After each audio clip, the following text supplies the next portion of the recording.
அனைவருக்கும் வணக்கம். ஒரு யானை ஒன்று குளிச்சுட்டு சுத்தபத்தமா ஒரு ஒரு குறுகிய பாலத்துல நடந்து போயிட்டு இருக்கு. எதுக்கு ஒரு மோசமான நிலையில ஒரு பன்றி ஒன்று வருது.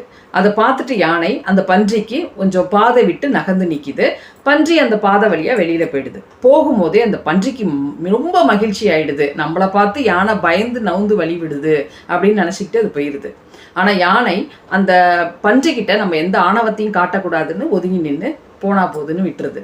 ஆனா இப்படித்தான் நம்ம மனிதர்கள்ல நிறைய பேர் குணத்தில் தாழ்ந்தவர்கள்ட்ட குணத்தில் உயர்ந்தவர்கள் ஒதுங்கி போறத அவங்க என்ன நினைச்சுக்கிறாங்க அப்படின்னா, அவங்க நம்மள்ட்ட பயப்படுறாங்க, பயந்துட்டு நவுந்து போறாங்க அப்படின்னு சொல்லிட்டு நினைச்சுக்கிறாங்க. ஆனா உண்மையா அந்த குணம் தாழ்ந்தவர்கள்ட்ட நம்ம எந்த ஒரு ஆர்கியும் பண்ணாமல் நம்ம ஒதுங்கி போகிறதுங்கிறது மிகப்பெரிய பலம். அது பலவீனம் கிடையாது. நம்ம அவங்கள பார்த்துட்டு சிரிச்சிட்டு கடந்து போகிறது தான் நல்ல விஷயம். அதனால் நம்ம எந்த ஒரு ஆர்கியூமெண்ட்டுமே பண்ணாமல் குணம் தாழ்ந்தவர்கள்ட்ட எதை செஞ்சாலும் அது தப்பாக தான் போகும். அதனால் அவங்கள விட்டு நகர்ந்து போகிறது, பாதை விடுறதே ரொம்ப நல்ல செயல். நன்றி.